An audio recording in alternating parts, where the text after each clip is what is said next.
hands frozen, her heart hammering like a war drum, gripping $2,000 that don't belong to her. Money from the Mafia boss. Cassius Levine's money, a man whose very name makes criminals tremble. Marigold. His voice shatters the silence. He's there, standing in the shadows, seeing it all, the envelope clutched in her hands, the guilt carved into her face, the raw fear in her eyes. He moves closer, one step, another. She can't move, can't even breathe. What does a man like him do when he's been betrayed? What happens when he catches his employees stealing? What transpired in those next 30 seconds would define the rest of their lives. But first, he had to know why. And when he discovered her truth, nothing would ever be the same. Marigold's hands trembled as she stood in the hallway outside his office. The mansion was silent, except for the soft hum of the air conditioning and the distant tick of an antique clock somewhere in the darkness. It was 2:47 a.m. She knew because she'd been watching the small clock on her phone for the past 20 minutes, waiting for her heart to stop racing, waiting for the courage that never seemed to come. The envelope sat on his desk. She'd seen it there when she'd come in earlier to empty the trash, the corner peeking out from under a leather-bound ledger. Cash. Always cash in this house. Bills that could disappear without anyone asking questions. Money that moved through rooms like water, present one moment and gone the next. Her reflection stared back at her from the dark window. A woman in a simple gray uniform, hair pulled back tight, face pale under the soft glow of the desk lamp she'd switched on. She didn't look like a thief. She looked exhausted. She looked afraid. What she couldn't see in that reflection was the truth that lived beneath her skin, that she was a woman who'd been broken down piece by piece over 4 years, a mother who would do anything to protect her children, a survivor who'd learned that sometimes survival meant becoming someone you never thought you'd be. She took a step closer to the desk. Then another. The marble floor was cold under her shoes, despite the thick socks she wore to muffle her footsteps. Everything in this house was expensive. The floors, the furniture, the art on the walls, that probably cost more than she'd make in 10 years. And here she was, about to steal from the man who owned it all. And the envelope was heavier than she expected. Her fingers brushed against it, and she felt the thickness of the bills inside. How much? 500? 1,000? Enough to buy another week, maybe 2 if she was careful. Enough to keep him calm, to keep the threats at bay, to keep her babies safe. She picked it up. The weight of it settled in her palm like a stone, like evidence, like guilt made tangible. Her breathing was too loud in the quiet room. She could hear her own heartbeat pounding in her ears. Just take it, put it in your pocket. Walk away, come back tomorrow and clean like nothing happened, like you're still the same person you were yesterday. But she wasn't. She hadn't been that person for months now. Marigold. The voice came from behind her, soft and steady, and she felt her entire body freeze. Not from cold, but from pure, crystalline terror. The envelope slipped from her fingers and landed with a soft thud on the desk. She turned slowly, her mouth dry, her mind scrambling for excuses that wouldn't come. He stood in the doorway, tall, dressed in dark clothing that made him blend with the shadows, his face unreadable in the dim light. Cassius Levine, her employer, the man whose house she cleaned, whose meals she sometimes prepared, whose world she moved through like a ghost, unseen and unimportant.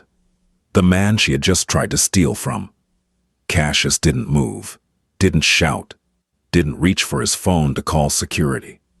He just stood there, watching her with those dark eyes that seemed to see everything, the kind of eyes that made people confess to crimes they hadn't even committed yet, eyes that had seen violence, had ordered violence. They had lived in a world where power was the only currency that mattered. But right now, those eyes held something else.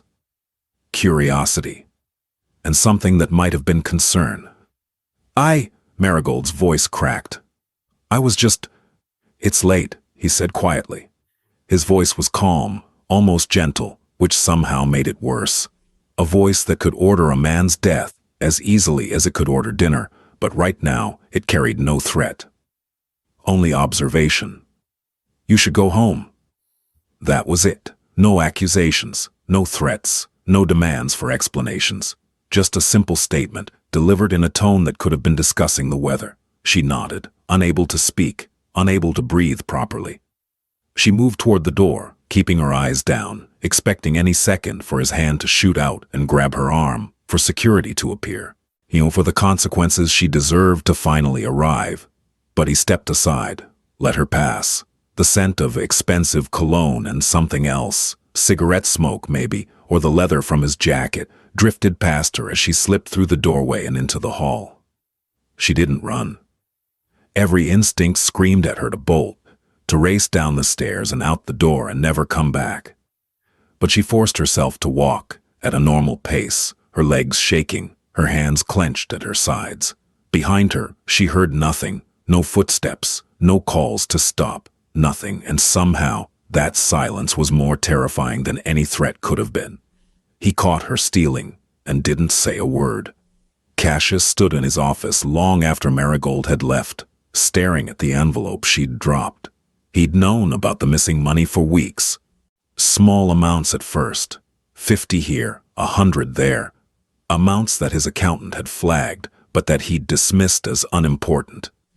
Money was meaningless to him in quantities that small. He made more in an hour than most people made in a month. But he'd been curious. Who was taking it? Why? And why always such small, careful amounts? So he'd watched, paid attention. And he'd noticed things about his housekeeper that he'd been too busy to see before. The way she sometimes winced when she lifted heavy objects. The faint discoloration on her wrist that looked like finger marks. The split lip she'd tried to hide with makeup 2 weeks ago. The way she flinched when he entered a room unexpectedly, as if expecting violence. Cassius had built his empire on understanding people, their weaknesses, their fears, their motivations. And Marigold was afraid. Not of him, which was interesting, of something else. Someone else. Tonight he'd decided to find out who. He pulled on a dark jacket and left the mansion through a side entrance, getting into an unmarked car he kept for occasions when he didn't want to be noticed. By the time he reached the staff parking lot, Marigold was sitting in her old Honda, her forehead pressed against the steering wheel.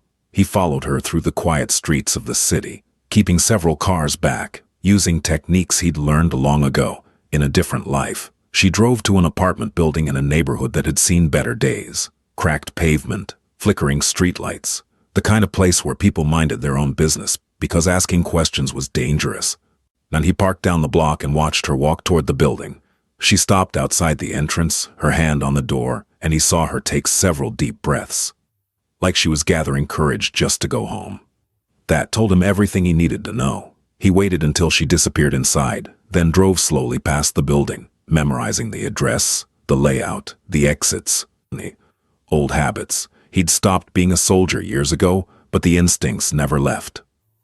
Back in his mansion, in his office, Cassius sat in the darkness and thought about the woman who cleaned his house, who stole small amounts of cash and kept careful track because she planned to pay it back, who walked into her own home like she was walking into battle.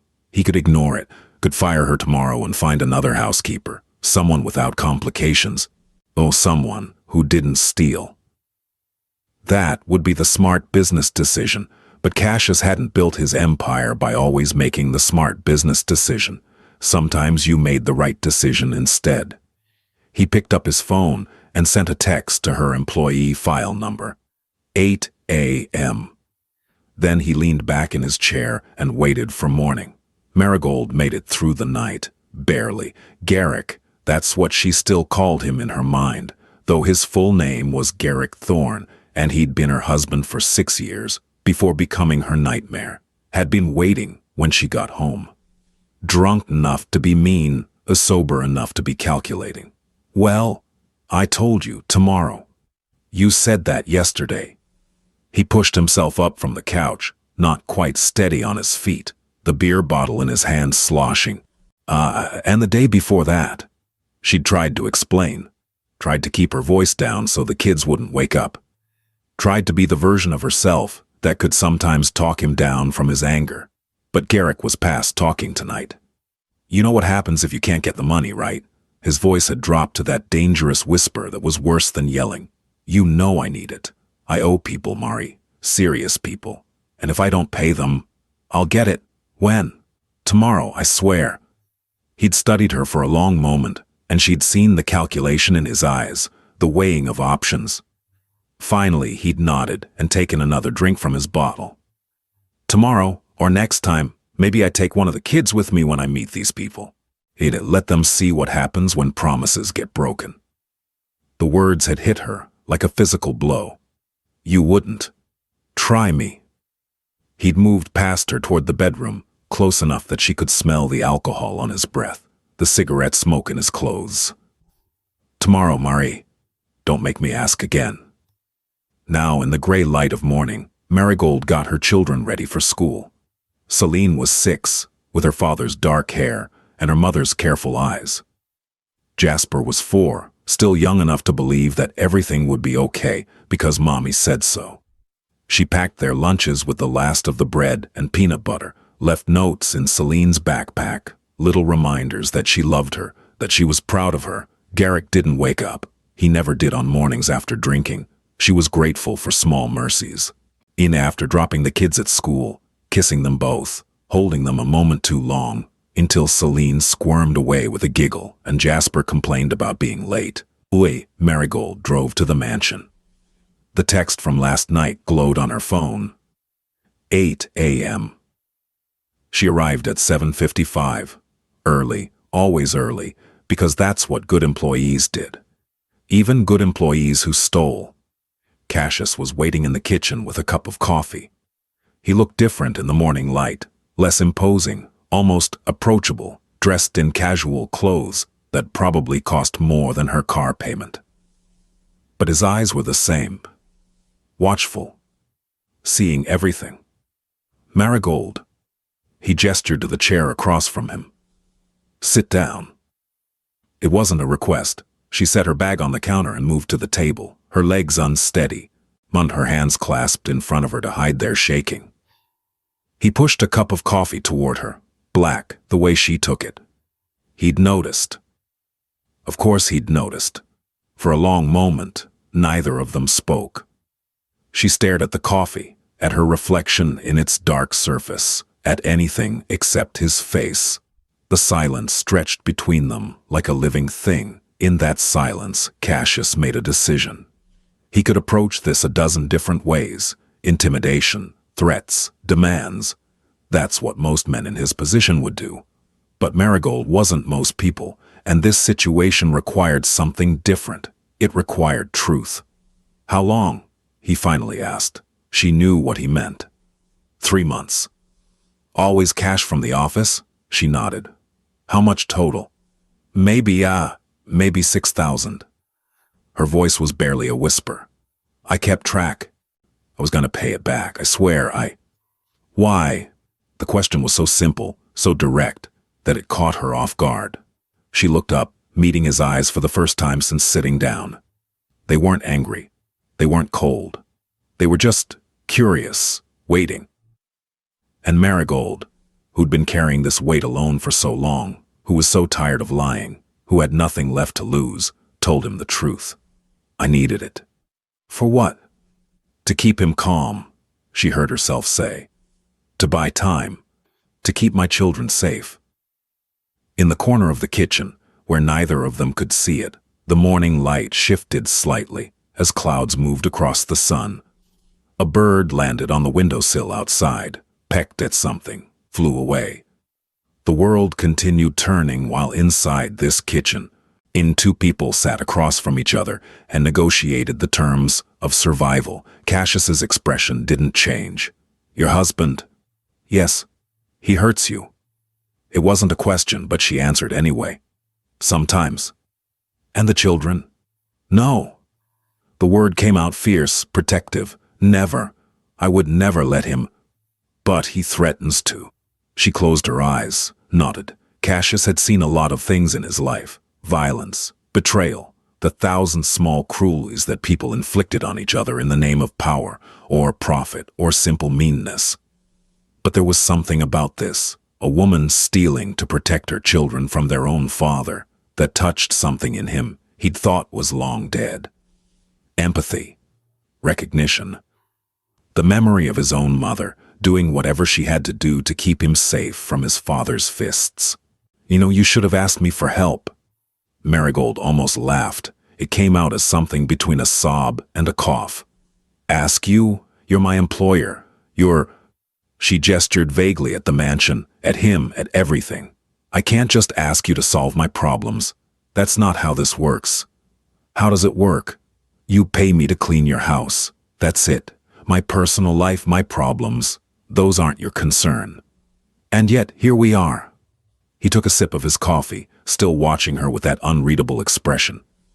"With your personal problems very much my concern, because they led you to steal from me." I know. She pressed her palms against her eyes, fighting back tears. "I'll pay you back, every penny. I don't know how, but I will. And I understand if you want me to leave. If you never want to see me again, I'll go right now. I followed you last night." Everything stopped. Her hands, her breathing, her heart. She lowered her hands slowly and stared at him. What Marigold couldn't know, what she couldn't see from across the table, was that Cassius was testing himself as much as he was testing her. He'd spent 20 years building walls around his capacity for compassion, because compassion was weakness in his world. Compassion got you killed. But here was this woman, this terrified mother, and all those walls were crumbling. "After you left," he continued calmly, "I followed you home. I wanted to see where you went, who you were going to, what was worth risking your job for." "You followed me?" "I watched you walk up to your apartment. Watched you stop outside the door like you were gathering courage just to enter your own home. Watched the way you moved, like someone expecting violence." Heat flooded her cheeks, shame, hot and sharp. He'd seen everything. Her crumbling apartment, her broken-down car, her pathetic life. "I'm not gonna fire you," he said. She blinked, sure she'd misheard. "What?" "I'm not going to fire you, and I'm not going to ask you to pay back the money." "I don't understand." "I'm going to help you." The words didn't make sense. She turned them over in her mind, trying to find the hidden meaning, the catch, the price. Men didn't help for free, especially not men like him. Why? She finally managed. Cassius considered the question. Why was he doing this? The easy answer was that he could. The true answer was more complicated. It involved his mother, dead now for 15 years. It involved the man who'd helped him escape his father's house when he was 17. It involved every person he'd failed to save, every time he'd chosen business over compassion. Every night he lay awake wondering if having all this power meant anything, if he never used it for something good. But he didn't say any of that. Instead, he said, "Because you need help, because I can provide it, because sometimes the right thing to do is obvious, even in my line of work. I can't accept. You can. And you will." There was steel in his voice now, the kind of authority that made people obey without question. "But first, I need to understand the full situation. Your husband, Garrick, I believe, what exactly does he do, besides drink and threaten you?" "How do you know is—" "I pay attention." He said it simply, like it was obvious. Like of course he knew the name of her abuser, the details of her life. "Tell me." So she did. She told him everything about Garrick's gambling debts, the people he owed money to, the way he'd started asking her for more and more cash, about the nights he came home drunk and angry, about the threats that had evolved from vague to specific, from directed at her to directed at the children. She told him about the bruises she covered up, the lies she told at the kids' school, the fear that had become so constant, she didn't even notice it anymore. It was just the baseline of her existence. She told him how she'd started stealing, small amounts at first, money she found in coat pockets or left on counters, always from the rooms she was assigned to clean, always careful never to take so much it would be noticed. Then how it had escalated when Garrick's demands increased, how last night had been the first time she'd gone into his office, the first time she'd been desperate enough to cross that line. Cassius listened without interrupting. His coffee grew cold between his hands, but he didn't notice. He was too busy cataloging information, building a strategy, planning the moves that would dismantle Garrick's power piece by piece. Because that's what Cassius did. He dismantled things. He'd built his empire by understanding systems, how they worked, where their weak points were, how to apply pressure until they collapsed. He'd done it to rival organizations, to corrupt politicians, to anyone who stood in his way. Now he was going to do it to Garrick Thorne. When Marigold finished, the silence felt different, heavier. He threatened to take your children to meet the people he owes money to, Cassius finally said. Yes. When? Last night. If I don't bring money today, he said. She couldn't finish the sentence. Cassius set down his coffee cup with deliberate care. When he spoke, his voice was quieter than before, but there was something in it that made Marigold's skin prickle with awareness. It was the voice of a man who'd ordered terrible things done, but right now it carried a different kind of promise. Protection, not punishment. That won't happen. You don't understand. Garrick, I understand perfectly. He leaned forward slightly. I understand that you're trapped in a situation you can't escape alone. I understand that you're protecting your children the only way you know how. And I understand that men who threaten children, any children, are the lowest form of life. There was something in his eyes now, something cold and calculating. It should have scared her. Instead, Marigold felt something she hadn't felt in months. Hope. What are you going to do? She asked. Nothing violent. He sat back. Nothing that will bring trouble to your door or put your children at risk. But I'm going to fix this, properly, legally, so that when it's over, you're protected. Your children are protected, and Garrick can never touch any of you again. I don't see how. You don't need to see how. You need to trust me. He stood up, moving to the counter to refill his coffee. Can you do that? Could she? Trust this man she barely knew, this powerful stranger who moved in circles she couldn't imagine, who'd caught her stealing, and instead of punishment offered help. What choice did she have? Yes, she whispered. Good. He returned to the table. I need you to do exactly as I say. Can you do that too? She nodded. First, you're going to call Garrick. Tell him you have the money. Tell him you'll bring it tonight after work. But I'm giving it to you 2,000 in cash. That's what he asked for, yes? Yes, but no buts. You'll take it to him tonight. You'll give it to him exactly as you always do. You won't act differently. You won't say anything about our conversation. You'll be the same frightened woman you were yesterday. Can you do that? The thought of going back there, of facing Garrick, of playing this role one more time made her stomach turn. But she nodded again. Second, I need you to keep your phone on you at all times. If he threatens you, if anything happens that makes you feel unsafe, you text me immediately. I'll give you my private number. He pulled out his phone, and a moment later, hers buzzed in her pocket. She took it out with shaking hands and saw the new contact. Cassius. Third, starting tomorrow, you're going to keep a record. Every time he asks for money, every time he makes a threat, every time he does anything that makes you afraid, well, you're going to write it down.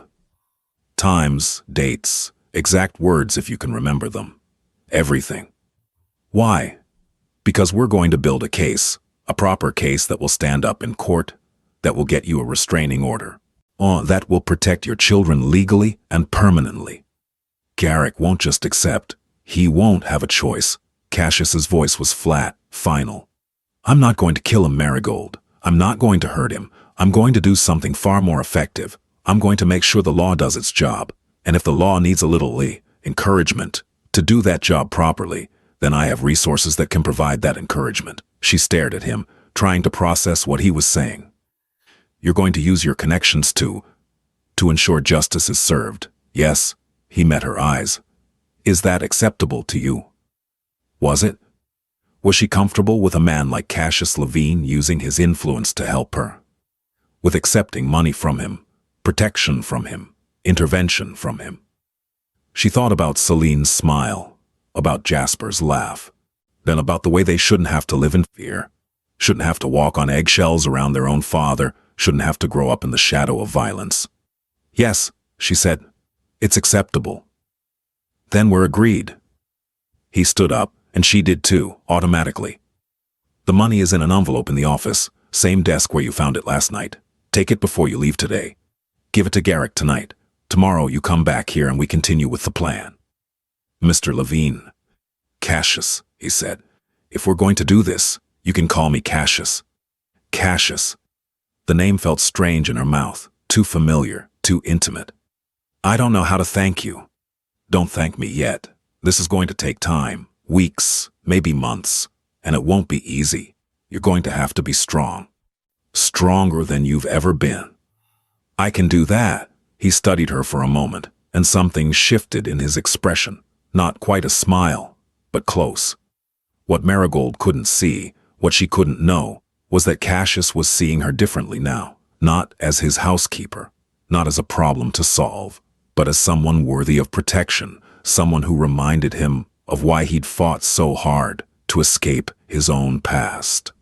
I believe you can, he said. The rest of the day felt surreal to Marigold.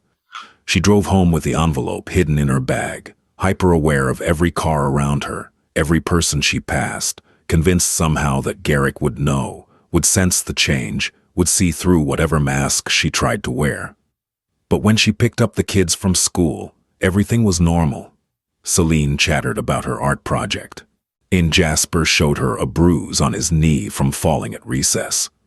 They stopped at the park on the way home, and she pushed them on the swings, while the afternoon sun slanted through the trees, golden and warm. For those 30 minutes, she could almost pretend they were a normal family. That their father wasn't a man who threatened them. That their mother wasn't planning to take money from someone like Cassius Levine to buy their safety. Garrick was home when they arrived, sitting in front of the television with an open beer, watching some sports game with the sound too loud. He barely glanced up when they came in. Kids, go do your homework, Marigold said quietly. They scurried to their room without argument. They'd learned to read the atmosphere, to know when to make themselves scarce. Once she waited until their door closed before she pulled the envelope from her bag and set it on the coffee table in front of Garrick. He looked at it, then at her, then back at it, picked it up, counted the bills quickly, efficiently. It's all there, she said. He stuffed the money in his pocket and went back to his beer. See? That wasn't so hard. She wanted to scream at him. Wanted to ask him how he could threaten his own children, how he could drink away their rent money, how he could look at himself in the mirror. But she didn't. She just stood there, playing her part, being the frightened woman he expected. What Garrick didn't know, what he couldn't see, was that his wife had just made a deal with someone more dangerous than the men he owed money to. Someone who moved in silence, who planned in the shadows, and who would dismantle his life with the same cold precision he brought to every business transaction. The countdown had begun. Garrick just didn't know it yet. 3 weeks later, Cassius sat in his office with a thin folder and an expression that his business associates would have recognized as satisfaction. The kind of satisfaction that came from a plan executed perfectly. When Marigold arrived that morning, he was waiting with coffee, same routine they'd developed, same table, but today was different. Sit down, he said. She sat, and he slid the folder across to her. This is a temporary restraining order, he said. Approved as of this morning. Garrick isn't allowed within 500 feet of you, or the children. Marigold stared at the papers, the official seals, the legal language she barely understood. How did you... Your documentation was excellent, very detailed, very credible. Combined with the evidence we collected, the photos of bruises, the threatening text messages, the witness statements from your neighbors who've heard the arguments, it was enough for a judge to issue emergency protection. Witness statements? I didn't talk to my neighbors about... I did. He said it matter-of-factly, like it was the most natural thing in the world. Discreetly, through intermediaries. They were surprisingly willing to help once they understood the situation. Of course, he had people who could do that, people who could knock on doors and ask questions and gather evidence without raising suspicion. Marigold should have been disturbed by the reach of his influence. Instead, she felt tears prickling at her eyes. In his office on the other side of the city, Cassius's lawyer, Maren Voss, a woman who'd built her career defending the indefensible and occasionally prosecuting them when the price was right, reviewed her notes one more time. The Thorne case had been almost too easy. Men like Garrick always left trails. They were too arrogant, too convinced of their own invincibility to cover their tracks properly.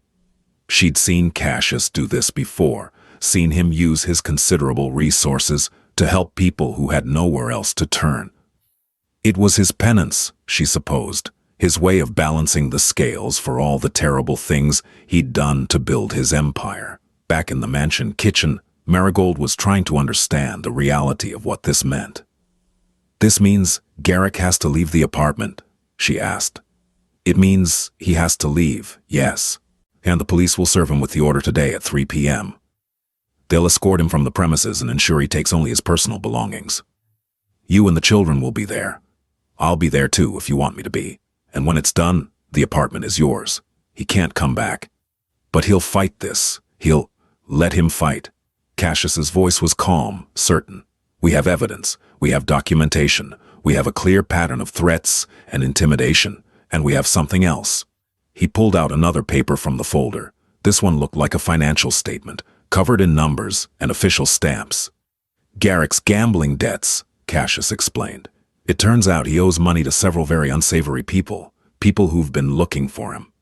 People who are not protected by the law because they operate outside it." Marigold frowned, trying to understand. "I don't see how that helps." "I made a deal with them. They get half of what Garrick owes them, paid in full immediately, in exchange for their cooperation in providing evidence of his illegal gambling, his debt, his associations with criminal elements, all of which strengthens your case for the restraining order and, eventually, for full custody of the children. You paid his debts? Half of them. The other half he'll have to figure out on his own. But here's the thing. Those people I made the deal with, they're not going to be patient about collecting the remainder, which means Garrick is going to be very busy, very stressed, and very motivated to stay far away from you and focus on his own survival." What Cassius didn't say, what he kept to himself, was that he'd also made it clear to those debt collectors that Marigold and her children were under his protection, that anyone who threatened them would answer to him personally, that there were lines that couldn't be crossed. It was the kind of message that didn't need to be spelled out. People in that world understood. They knew who Cassius Levine was. They knew what happened to people who crossed him. Marigold would never know about that conversation. She didn't need to. All she needed to know was that she was safe. "I don't know what to say," she whispered. "You don't have to say anything." Cassius stood up, straightening his jacket. "You just have to be ready at 3 p.m. I'll pick you up at 2:30. We'll go together, and we'll make sure this is done properly." "Why are you doing this?" The question burst out before she could stop it.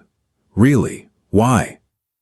He paused in the doorway, his back to her, silent for a long moment. In that silence, Cassius thought about his mother. About the night his father had broken her ribs, and she'd still gotten up the next morning to make breakfast, to smile at Cassius, to pretend everything was fine. About how she'd died still protecting him, still keeping secrets, still believing that somehow she could make it all work out. He thought about the man who'd helped him escape, a restaurant owner who'd seen the bruises, who'd offered him a job and a place to stay, who'd asked no questions and expected nothing in return, who'd saved his life simply because it was the right thing to do. He thought about all the people he'd failed since then. All the times he'd chosen money over morality, power over compassion, success over simple human kindness. "Because someone helped me once," he finally said, turning to look at her, "when I was in a situation I couldn't escape alone. Because I have the power to fix this, and I would be a coward not to use that power. And because you deserve better than a life lived in fear."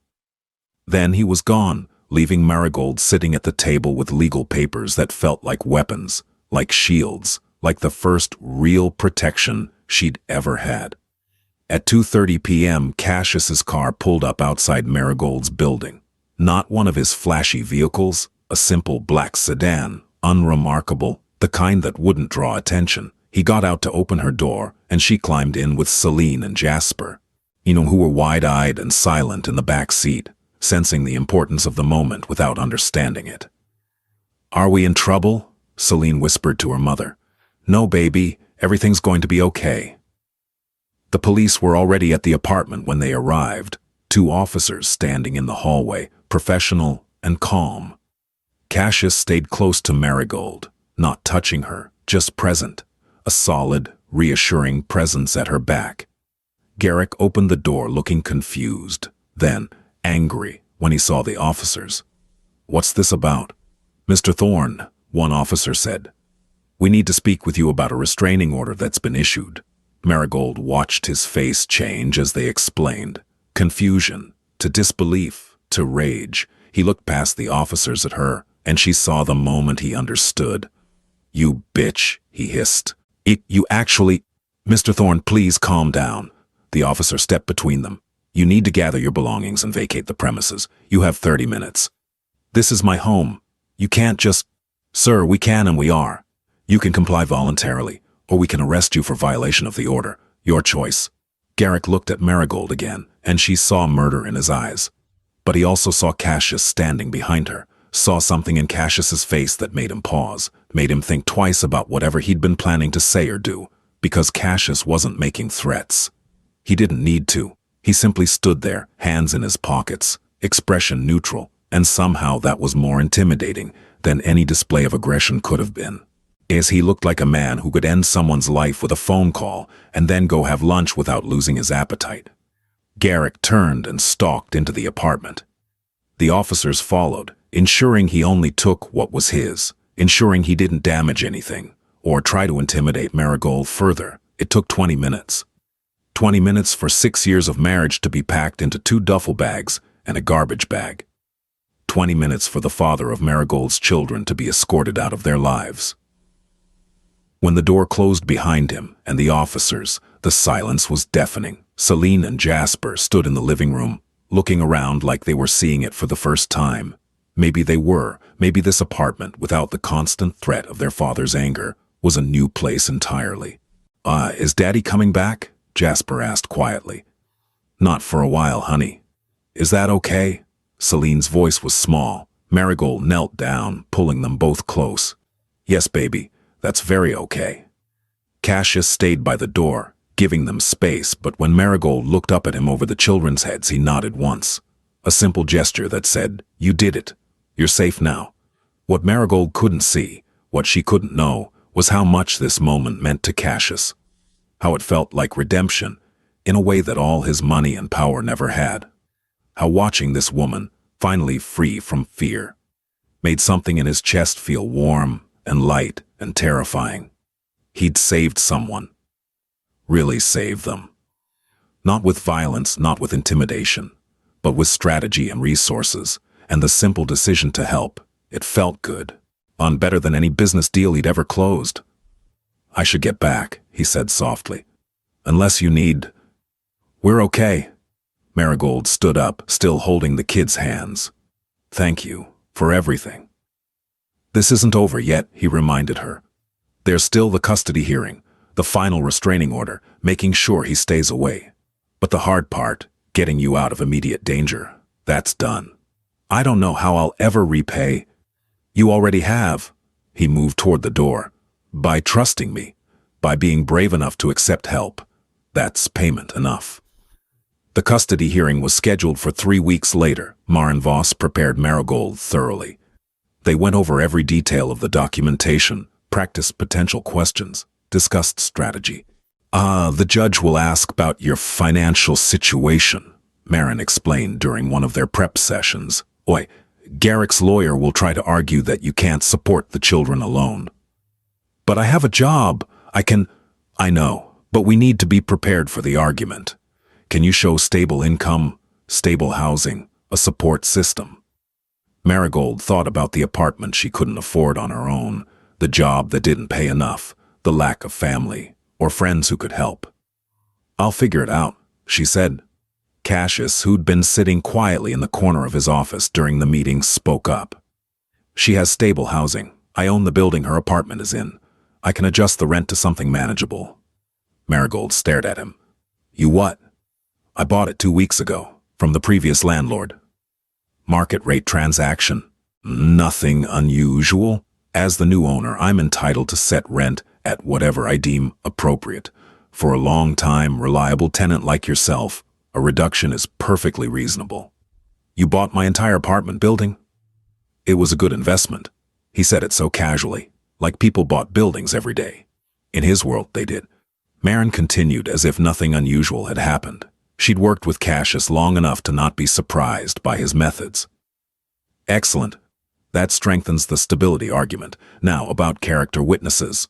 The conversation moved on, but Marigold couldn't stop staring at Cassius. He'd bought her building, not to trap her, not to hold it over her head, but simply to ensure she could stay there, could afford it, could provide a stable home for her children. Who did that? And who went to those lengths for someone they barely knew? After the meeting, when Moran had left and Marigold was gathering her things, she finally asked, "The building, did you really buy it for investment, or did you buy it for me?" He looked up from the papers he was reviewing. "Does it matter?" "Yes." "Why?" "Because I need to understand what this is." She gestured between them. "What we're doing, why you're doing it." "I told you why. You told me someone helped you once, that you believe in using your power to protect people. But this is more than that. This is going far beyond what anyone would reasonably do for an employee." He set down his papers and leaned back in his chair, studying her with that intense focus that always made her feel seen in ways that were both comforting and terrifying. Yeah, you're right," he finally said. "This is more than I would typically do." "So why?" "Because I see myself in your situation." The words came out carefully, like he was testing their weight. "Not exactly. My circumstances were different. My challenges were different. But the feeling of being trapped, of doing things you never thought you'd do just to survive, of protecting people you love at the cost of your own dignity, I understand that. I lived that." "You?" A small bitter smile crossed his face. "You think I was born into this?" He gestured at the mansion, the expensive furniture, the life of luxury. "I wasn't. I came from nothing. Worse than nothing, I did things I'm not proud of. Things I can't undo. Things that still haunt me. But someone saw potential in me. Saw that I was worth saving, and they helped me become something more than what my circumstances dictated. And now you're paying it forward." "Something like that." He stood up, moving to the window that overlooked the gardens. "I can't undo my past, Marigold. I can't make the world a better place in any grand, sweeping way. But I can help individuals. One at a time. I can use the power and resources I've accumulated to fix problems that the system doesn't care about. And when I see someone like you, strong, determined, fighting for your children despite impossible odds, I see someone worth fighting for." Marigold felt her throat tighten. "I'm not that special."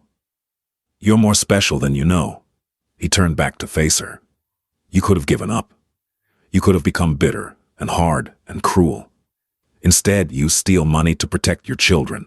Why, you show up for work even when you're exhausted and afraid. You smile at them and make them spaghetti and push them on swings. You're a good mother, Marigold. A good person. That's worth protecting." She didn't know what to say to that.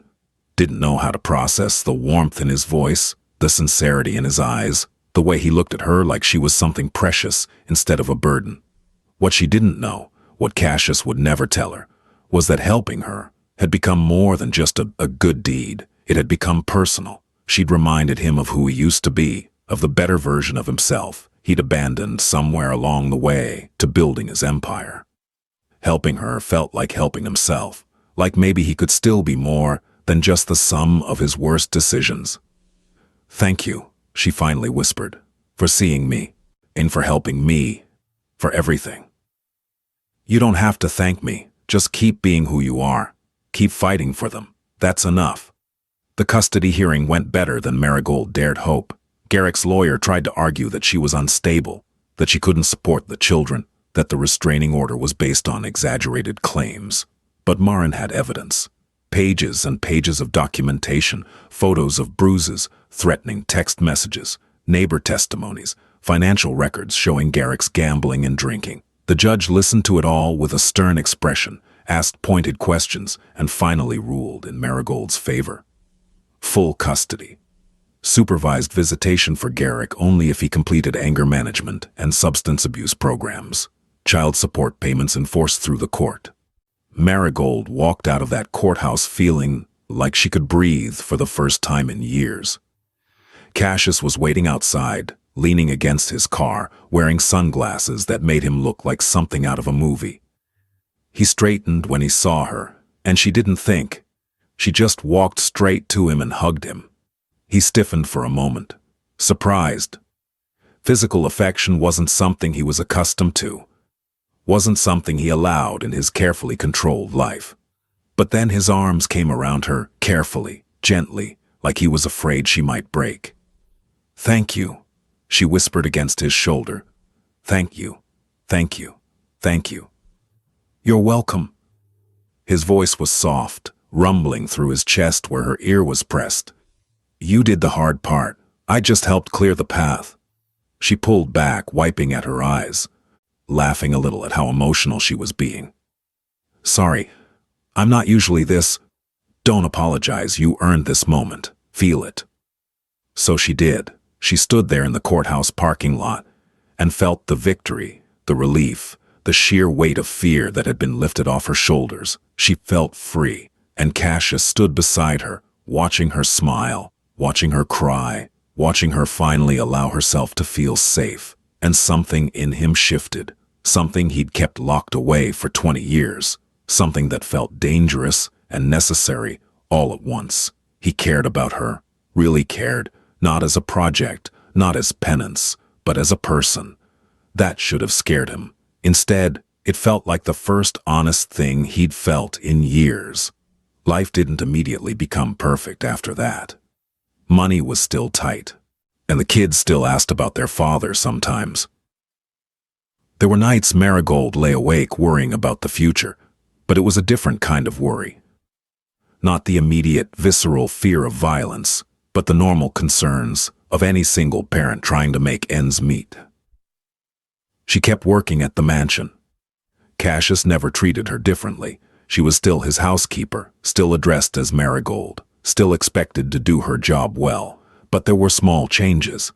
A Christmas bonus that was more generous than necessary, a flexible schedule when one of the kids was sick, the occasional envelope left on the kitchen counter with, "For Celine's birthday," or "Jasper's school supplies" written on it in his precise handwriting.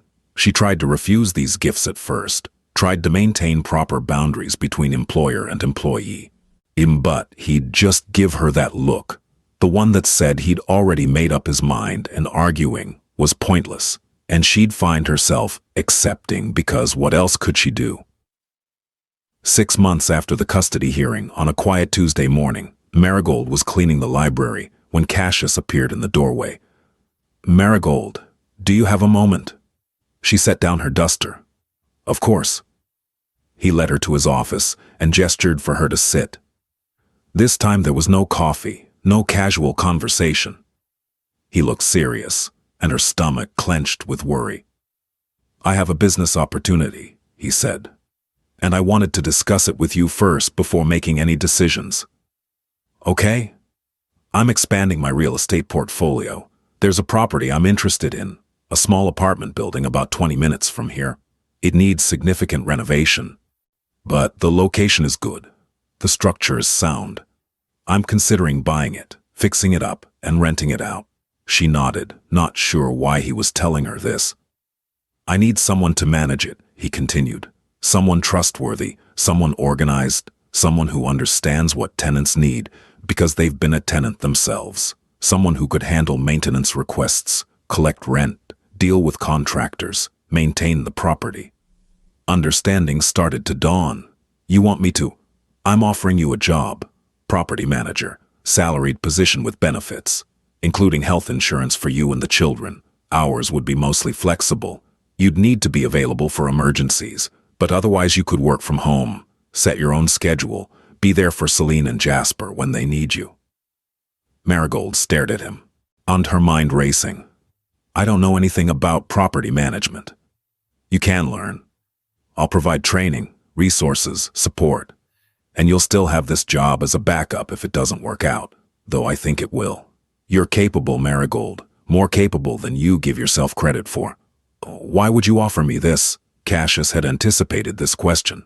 He'd spent the past 2 weeks convincing himself that this was purely a business decision, that he needed a property manager he could trust, and Marigold had proven herself trustworthy even when she was stealing from him.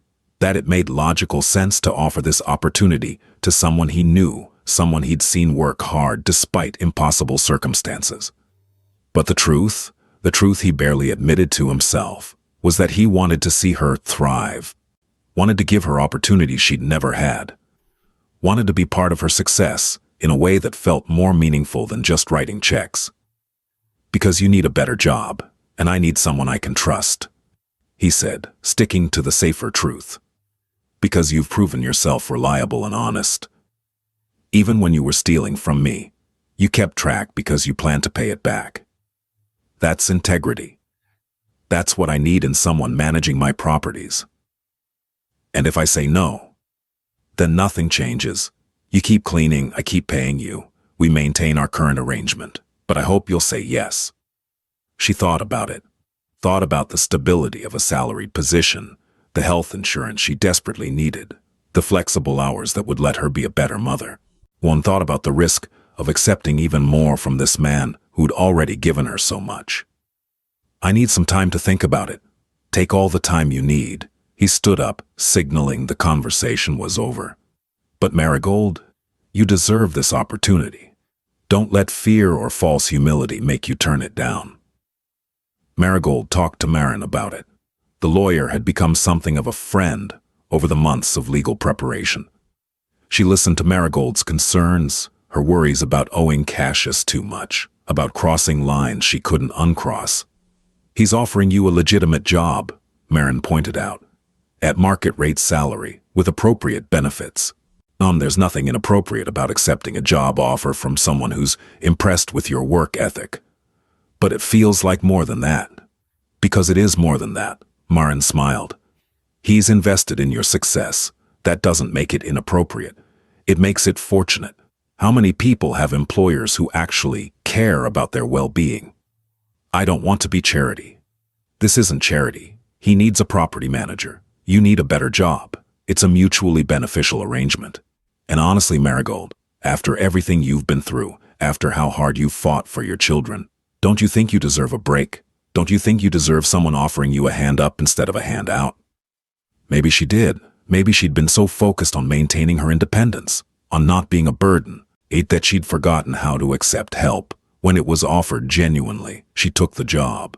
The training was intense, but manageable. Cassius paired her with an experienced property manager named Tempest, who showed her the ropes, how to screen tenants, handle maintenance requests, keep financial records, deal with contractors. She learned about building codes and lease agreements and tenant rights. She made mistakes, but Cassius was patient, treating each error as a learning opportunity rather than a failure. The building itself was beautiful once the renovations were complete.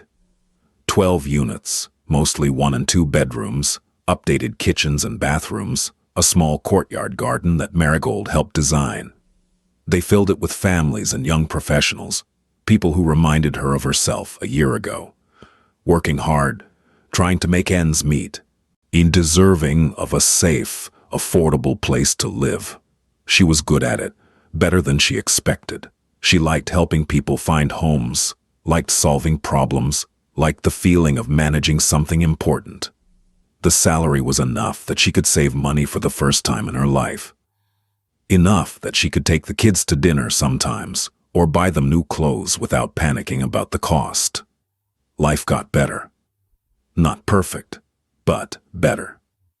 And that was enough. 2 years after that morning when Cassius caught Marigold stealing, they had their annual property review meeting. She sat in his office with her reports and budget proposals, professional and prepared, proud of what she'd accomplished. He reviewed everything carefully, asked questions, made suggestions. When they finished, he set down the papers and looked at her. You've done excellent work, Marigold. The building is profitable, the tenants are happy. You've managed everything beautifully. Thank you. I'm buying another property. Bigger this time, 30 units. I want you to manage it as well, with a salary increase to match the additional responsibility. She should have been excited. Instead, she felt a flutter of nerves. Cassius, can I ask you something? Of course. Why are you doing this? Really, all of it? He leaned back in his chair, that familiar gesture that meant he was considering his words carefully. I told you before. I know what you told me before. But that was 2 years ago. You helped me escape an abusive situation, helped me get custody of my children, gave me a job I'm good at. You've done enough, more than enough. So why keep doing more? Because you keep proving yourself worthy of more. He said it simply, like it was obvious. Because every time I give you an opportunity, you exceed my expectations. Because you've gone from a desperate woman stealing money to survive, to a successful property manager who's changed the lives of dozens of families. That's not my doing, Marigold. That's you. I just opened the doors. You walked through them. But you keep opening doors. Yes? Why? He stood up and moved to the window, his back to her, silent for a long moment. Outside, the gardens were in full bloom, flowers he barely noticed because he was too busy thinking about the woman behind him, about how much his life had changed since the night he'd caught her stealing. When he spoke, his voice was quieter than usual. Now do you know what haunts me most about my past? It's not the violence or the illegal activities, or the moral compromises. It's the people I couldn't save. The ones who needed help, who deserved help, who I turned away from because I was too focused on my own survival. Too afraid of what helping them might cost me. He turned to face her. I have power now. Real power. And I can use it to help people like you.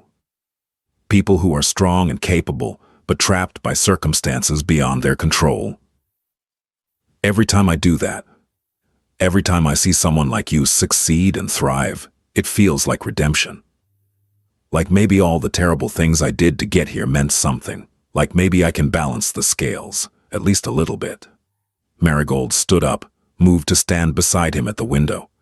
You're a good man, Cassius Levine. I'm not. But I'm trying to be better. That's what makes you good. They stood there together, looking out at the gardens, the comfortable silence between them that came from years of knowing each other, trusting each other, supporting each other. What neither of them said, what both of them felt, was that this had become more than a professional relationship, more than a business arrangement. Somewhere along the way, they'd become important to each other, not romantically. There were too many boundaries, too much history, too much complexity for that, but something deeper than friendship, something that felt like family. I'll take the new property, Marigold finally said. On one condition. What's that? You stop acting like you're doing me favors. This is a business arrangement. I'm good at my job. You need someone good at this job. And we're partners in this, not savior and victim. He smiled, that rare, genuine smile that transformed his whole face. Partners. I can agree to that. They shook hands on it, formal and professional, and Marigold felt the shift between them. Not employer and employee, not savior and victim. Partners, equals. Two people who'd helped each other become better versions of themselves. Life continued. The children grew. Celine started middle school and joined the drama club, displaying a theatrical flair that made Marigold both proud and slightly concerned. Jasper discovered a talent for soccer and spent every weekend at games, his earlier shyness melting away on the field. Marigold managed 2 properties, then 3, then 4, building a reputation in the industry, earning the respect of contractors and tenants and other property managers. These people who'd initially been skeptical of someone without formal training quickly learned that she had something more valuable, genuine care for the people who lived in her buildings, combined with the organizational skills of someone who'd learned to stretch every dollar. Garrick faded into the background of their lives. He completed his court-mandated programs and had supervised visits with the kids once a month. They were awkward at first, but eventually settled into a routine. He wasn't a good father, but he was trying to be less of a bad one, and Marigold supposed that was something. The debt collectors Cassius had paid off continued to pressure Garrick for the remainder of what he owed, which kept him too busy and too scared to cause problems for his ex-wife. Cassius and Marigold maintained their professional relationship, But it had evolved into something that felt almost like friendship. They had coffee sometimes, discussed business and life and everything in between. He came to Celine's school plays and Jasper's soccer games, sitting in the back, clapping politely, never making a fuss about his presence. "You don't have to do this," Marigold told him once, after watching him sit through a particularly painful middle school production of Romeo and Juliet. "They're not your responsibility." "I know," he said, "but I want to. Is that okay?" And it was more than okay. 5 years after that morning when her life changed, Marigold stood in the same mansion kitchen, where Cassius had first offered her help, where they'd had that crucial conversation that set everything in motion. But now she wasn't wearing a maid's uniform. She was in business clothes, holding a tablet with reports for their monthly meeting. "The West Avenue property is ready for occupancy," she reported. "Full renovation complete, 12 units, all passed inspection. We have applications for all of them already." "Excellent." He reviewed the numbers she'd sent him. "And the Henderson building. Maintenance schedule is on track. 2 tenants moving out next month, but we have a waiting list. I'm recommending we upgrade the laundry facilities. The current machines are 10 years old and starting to have problems." They went through the rest of the properties, discussing budgets and timelines and strategies. Professional, efficient, successful. When they finished, he poured them both coffee, a ritual they'd developed over the years, and they sat at the kitchen table like old friends. "Celine's graduation is next week," Marigold mentioned. "She's valedictorian." "I know. She told me when I saw her last weekend." "You don't have to come to everything, I appreciate it, but I want to be there." He said it firmly. "If that's okay with you." "It's more than okay. The kids love having you there. They ask about you constantly. They're good kids. You've done an amazing job with them." Marigold smiled, thinking about her chaotic, beautiful children. About how far they'd all come from that terrified woman, stealing money in the night. About the life they'd built together, the three of them, and Cassius, always there in the background, never intrusive, but always supportive. "I couldn't have done it without you," she said softly. "Yes, you could have. You're stronger than you know, Marigold. You always were. I just helped you see it." "Maybe, but I'm still grateful. For everything. For taking a chance on me when you had every reason not to. For seeing potential in someone who'd given up on herself. For being who you are." He reached across the table and squeezed her hand briefly. A gesture that would have been impossible 5 years ago, when walls surrounded every part of him. But Marigold had changed that, had changed him, simply by trusting him enough to accept help. "Thank you," he said, "for trusting me. For letting me help. For becoming my partner instead of just my employee. For showing me that redemption is possible, even for people like me." They sat there in the sunshine streaming through the kitchen windows, two people who'd saved each other in different ways. Who'd built something meaningful from desperate circumstances. Who'd proven that sometimes the right kind of help, offered at the right time, could change everything. Celine's graduation was beautiful. She gave a speech about resilience and hope and never giving up, even when things seem impossible. Words that made Marigold cry because she knew exactly where they came from, knew that her daughter had learned them by watching her mother survive. Marigold sat in the audience with Jasper beside her and Cassius on her other side, and she cried like every proud mother does. Afterward, during the reception, Celine ran up to them with her diploma in hand and threw her arms around Cassius. "Thank you for coming," she said, her face bright with joy. "I wouldn't miss it," he replied, returning the hug carefully. "Hey, I'm very proud of you. You're like an uncle," she said, pulling back to look at him. "Is that weird? I know you're mom's boss, but you feel like family." He glanced at Marigold, something soft and uncertain in his eyes. She nodded, giving him permission to answer honestly. "Not weird at all," he said to Celine. "I feel the same way." Later, after the kids had gone off to celebrate with their friends and Marigold was helping Cassius carry gifts to the car, he paused. "Was that okay?" "What I said to Celine? It was perfect. Because it's true, isn't it? You are family, maybe not by blood, but by choice, by everything we've been through together. Family, he repeated, testing the word. In his world, family was usually code for obligation, for manipulation, for the ties that bound you to people who used you. But this felt different. This felt real. Good. Because you're stuck with us now. He laughed, a real laugh, not the polite chuckle he used in business meetings, but the genuine sound of joy. I can think of worse fates. That night, after everyone had left and the children were asleep, in the house that Marigold now owned, bought with a down payment she'd saved herself from her salary, she sat on her back porch with a cup of tea and looked up at the stars. She thought about the journey that had brought her here, from a desperate woman stealing money to survive, to a successful businesswoman with a beautiful home and thriving children. She thought about Cassius and his quiet power, his strategic mind, his unexpected compassion, about how he'd seen her at her absolute worst, and instead of condemnation, he'd offered redemption. And she thought about the woman she used to be. Terrified, trapped, convinced that survival was the best she could hope for. And she thought about the woman she'd become. Strong, independent, capable of building a life worth living. The transformation hadn't been instant. It had taken years of hard work, countless small steps, moments of doubt and fear and uncertainty. But she'd made it. They'd made it. Her and Celine and Jasper, with Cassius's steady support guiding them through the darkness. Her phone buzzed, a text from Cassius.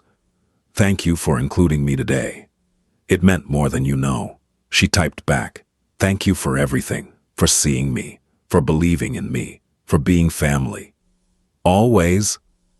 One word, but it carried the weight of promises kept, of lives changed, of redemption earned and freely given. Across the city, in his mansion that felt emptier than usual, Cassius sat in his office and looked at that single word he'd sent. Always. He'd meant it. Somewhere along the way, this woman and her children had become the most important people in his life. Not in a romantic way. There were too many complications, too much history, too much power imbalance for that. But in a way that mattered more. They'd become his reason for being better. His proof that he could use his power for something good. His redemption. He thought about his mother, who died protecting him, about the man who'd saved him, who died 5 years later, never knowing how much that simple act of kindness had mattered, about all the years he'd spent building his empire, convinced that power was the only thing that mattered, that compassion was weakness, and that helping others was a luxury he couldn't afford. And then he thought about Marigold, trembling in his office with stolen money in her hands, about the decision he'd made that night to follow her, to understand, to help. That decision had changed everything. It had given him purpose beyond profit. It had shown him that redemption wasn't about grand gestures or dramatic transformations, but about small choices made consistently. About opening doors for people and letting them walk through on their own power. About using strength to protect rather than dominate. He'd saved Marigold, but in doing so, she'd saved him too. Cassius stood up and moved to the window, looking out at the gardens lit by moonlight. Somewhere out there, Marigold was sitting on her porch, maybe thinking about him, maybe not. And her children were sleeping safely in their beds. She had a job she was good at, a home she owned, a future full of possibility. And he'd been part of making that happen. For the first time in 20 years, Cassius Levine felt something close to peace. Not the absence of problems. He still had a criminal empire to manage, enemies to outmaneuver, the weight of terrible decisions that could never be undone. But the constant, gnawing emptiness that had defined his existence for so long had been replaced by something else. Purpose, connection. The knowledge that at least one person in this world was better off because he'd made the choice to help instead of hurt. It was enough, more than enough. Cassius finished his drink and headed upstairs. Tomorrow there would be business to attend to, problems to solve, and the usual complications of his life. But tonight, he could sleep knowing that he'd done at least one thing right. He'd caught a woman stealing, and instead of punishment, he'd offered her hope, and that hope had grown into something beautiful, something that transcended the transaction that started it all, something that proved that even people who'd done terrible things could still choose to do good. In her house, Marigold locked the doors, not to keep danger out, because the danger was gone, but simply because it was nighttime, and that's what you did. Normal. Safe. Home. The lights went out one by one as she moved through her house, and in the darkness, she smiled. You're not alone anymore. Neither of them would ever be alone again. They'd found in each other something rare and precious, not romance, not dependence, but genuine partnership. Two people who'd been broken in different ways, who'd helped each other heal, who'd proven that sometimes the most unlikely connections become the most meaningful. She wasn't stealing for herself, she was buying time.